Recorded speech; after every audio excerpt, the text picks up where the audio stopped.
മുണ്ടക്കൈ ചുരൽമല ദുരന്തത്തിൽ വീടിനുള്ള പട്ടികയിൽപ്പെടാത്ത 49 പേരെ കൂടി ഗുണഭോക്തൃ പട്ടികയിൽ ഉൾപ്പെടുത്തിയെന്ന് മന്ത്രി കെ രാജൻ. DDMA നൽകിയ അപ്പീൽ സർക്കാർ അംഗീകരിച്ചു. അതിജീവിതർക്കുള്ള തുടർ ചികിത്സാ പദ്ധതി ഡിസംബർ 31 വരെ നീട്ടി. മെഡിക്കൽ ബില്ലുകൾ വേഗത്തിൽ റീഇംബേഴ്സ് ചെയ്യും. കടകളും കച്ചവട സ്ഥാപനങ്ങളും നഷ്ടപ്പെട്ടവരുടെ കണക്ക് ജില്ലാ കളക്ടർ തിട്ടപ്പെടുത്തും. അതിനുശേഷം നഷ്ടപരിഹാരം നൽകുമെന്ന് മന്ത്രി പറഞ്ഞു. സുർജിത് അയ്യപ്പത്ത് വരാൻ ചെയ്യുന്നു. സുർജിത്ത്, ദുരന്തത്തിനൊരാണ്ടിൽ ഇനിയും ആ മനുഷ്യർക്ക് മുന്നോട്ട് പോകാൻ കരുതൽ വേണം. എന്തൊക്കെ കാര്യങ്ങളാണ് മന്ത്രി പറയുന്നത്? പടവട്ടിക്കുന്നിലെ അടക്കം അവരുടെ പ്രശ്നങ്ങളടക്കം ഇതിൽ പരിഹരിക്കപ്പെടുമോ? അവർക്കും പാർപ്പിടമാകുമോ? വിവരങ്ങൾ.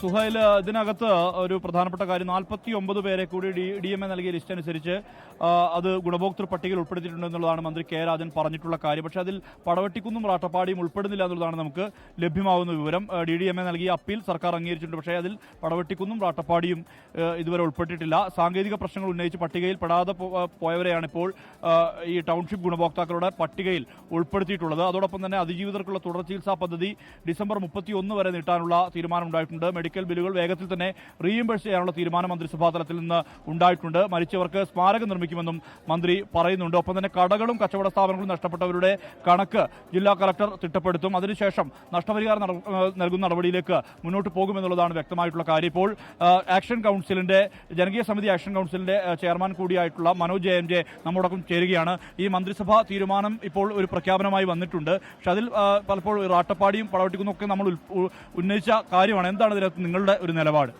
അല്ല, ഞങ്ങൾ ഇന്നലെ വരെ ഉന്നയിച്ച പല കാര്യങ്ങളും ഇന്നത്തെ മന്ത്രിസഭാ യോഗത്തിൽ തീരുമാനമായിട്ടുണ്ട്. അതിൽ വലിയൊരു സന്തോഷമുണ്ട്. കാരണം ഇന്നല്ലെങ്കിൽ ഈ മാസം തന്നെ നാളെ ലിസ്റ്റ് വരുന്നുള്ള ഒരു അറിയിപ്പ് നമുക്ക് ഇതിനു മുമ്പ് കിട്ടിയിട്ടുണ്ട്. കളക്ടർ ഉൾപ്പെടെ നമുക്ക് കിട്ടിയിരുന്നു. അത് ലിസ്റ്റ് പബ്ലിഷ് ചെയ്തതിൽ വലിയ സന്തോഷം. ഇനി നിലവിൽ ഇതിൽ വിട്ടുപോയ ആളുകളുണ്ട്. ഇതിലും വിട്ടുപോയ ആളുകളുണ്ടാവും, സ്വാഭാവികമായിട്ടുണ്ടാവും. അപ്പോൾ ഇവിടെ മിനിസ്റ്റർ തന്നെ പറയുകയുണ്ടായി, അത് ഫിസിക്കലായിട്ട് അവർ സ്റ്റഡി നടത്തിയിട്ട് ഇനിയും അത് ഫൈനൽ ലിസ്റ്റല്ല, ഇനിയും സാധ്യതയുണ്ട്. അത് അതിൻ്റെ വഴിക്ക് നടക്കട്ടെ. നമുക്ക് ഇന്നലെ വരെ ഞങ്ങൾ ഉന്നയിച്ച വിഷയങ്ങളിൽ ഈ കച്ചവട സ്ഥാപനങ്ങൾ, ബിൽഡിംഗ് ഓണർമാരെ പ്രശ്നങ്ങളുണ്ട്, അവർക്ക് മാന്യമായ നഷ്ടപരിഹാരം കൊടുക്കണം. അതുപോലെ തന്നെ ഭൂമി നഷ്ടപ്പെട്ട ആളുകൾക്ക് മാന്യമായ നഷ്ടപരിഹാരം കൊടുക്കണം. കടങ്ങൾ എഴുതള്ളണം. ഈ കടങ്ങൾ എഴുതള്ളുന്നതും ഇത് രണ്ട് കേസും ഏതാണ്ട് ഇവിടെ മന്ത്രി പറഞ്ഞിട്ടുണ്ട്. അതിൻ്റെ സ്റ്റഡി നടത്താനും അതിന് പഠനം നടത്താനും കാര്യങ്ങളും പറഞ്ഞിട്ടുണ്ട്. കൊടുക്കുന്ന രൂപത്തിലേക്ക് എത്തിയിട്ടുണ്ട്.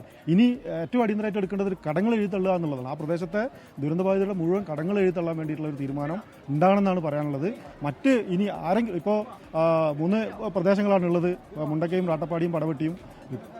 കുറേ ആളുകൾക്ക് സന്നദ്ധ സംഘടനകളുടെ വീടുകൾ കിട്ടിയിട്ടുണ്ട്. ഞങ്ങൾ അതിൻ്റെ ഒരു കണക്ക് എടുക്കുന്നുണ്ട്. എടുത്തതിന് ശേഷം അതിൽ കിട്ടാത്ത ആളുകൾ ഇനിയും സന്നദ്ധ സംഘടനകളുടെ വീടുകൾ നിറയുണ്ട്.